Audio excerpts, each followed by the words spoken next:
Hey guys, Nomine here. Welcome to my Incursion guide. Incursion was released in 2018 as pathofExile's 3.3 expansion, so it's definitely been part of the game for a long time. I think this guide can benefit new and maybe even some experienced players who might be confused as to what the Temple of Atzoatl has to offer. Let's jump right into it.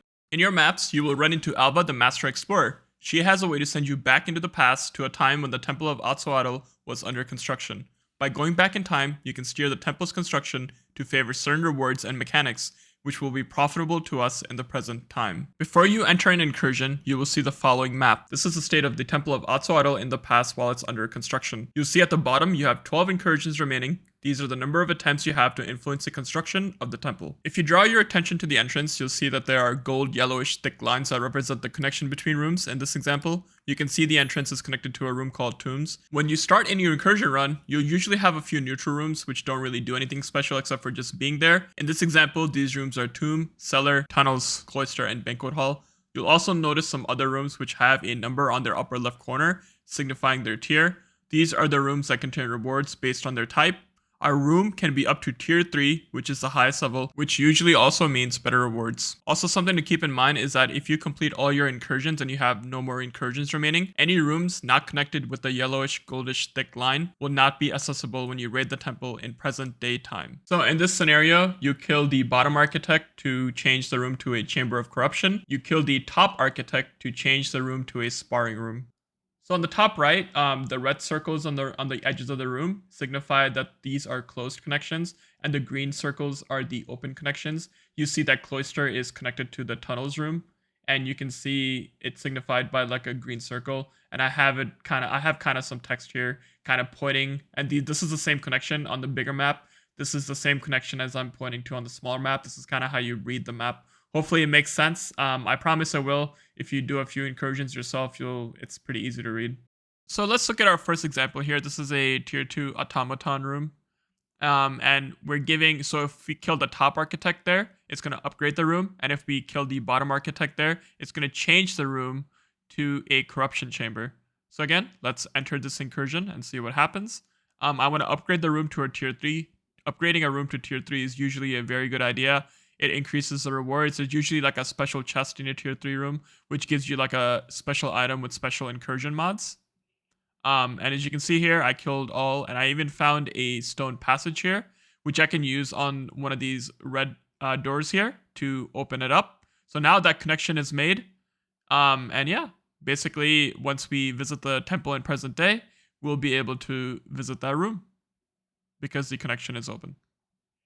And you can see the connection forming right there and the room being upgraded to tier 3. All right, let's take a look at one more example. Here we have a vault room and you have the option to upgrade it. Fun fact, whenever it's a room like this, when it's like not a neutral room like halls or cellar or something like that, killing the top architect will always upgrade that room to the next tier, while killing the bottom architect will always change the room to a new room. So for example, if you see here, killing the top architect will upgrade the vault to a treasury room, which is like a tier 2 vault room basically. And then the bottom architect, you kill it. If you want to change the vault room to a hall of metal room, you have to kill the bottom architect, which is basically like the vault leader. And if you kill the vault leader, then the other leader takes over, and so on. And that's pretty much how it works. Let me jump into this incursion now. All right, so let's jump into this incursion and we enter the time portal. Again, I'm heading top because I want the vault room to the next tier. And you see the architect, it's again signified by a upward arrow on the minimap as well. And again, you want to clear all the monsters. Whenever there's like a red passage, if you kill all the monsters, you'll definitely get at least one stone of passage. And you can use it to unlock any connection. Right there, I used it to unlock the connection to the sacrificial chamber room. That was the only room that didn't have a connection yet.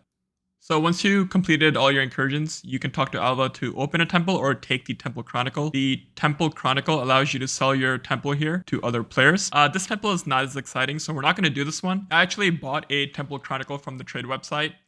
This Temple Chronicle is much more exciting, and it has most of the special rooms, so I can kind of go over what they do and what the Temple of Atzoatl can truly offer us. So upon entering the Temple of Atzoatl, you start off in like a jungle because the temple is lost and it's in the middle of the jungle. You fight your way up to the temple entrance.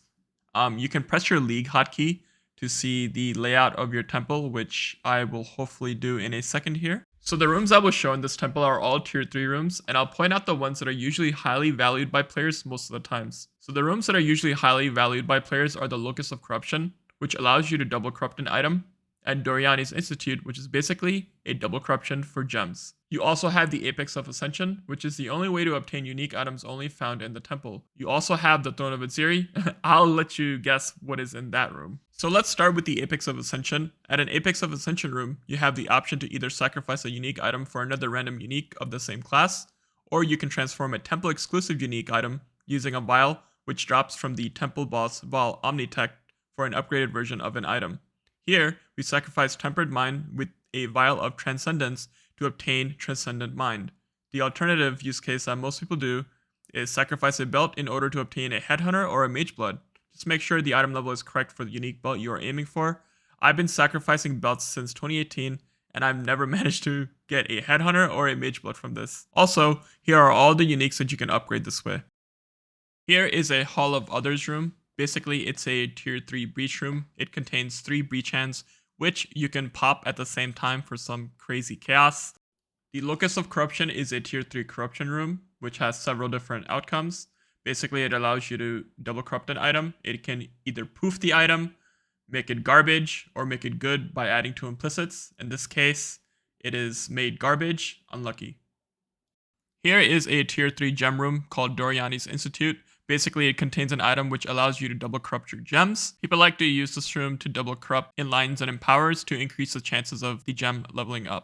People also use this room to get level 21 Vol skill gems, which sell for a lot of money usually. Here is the tier 3 Throne of Aziri room, which, you guessed it, contains Aziri. This is basically a regular Queen Aziri fight.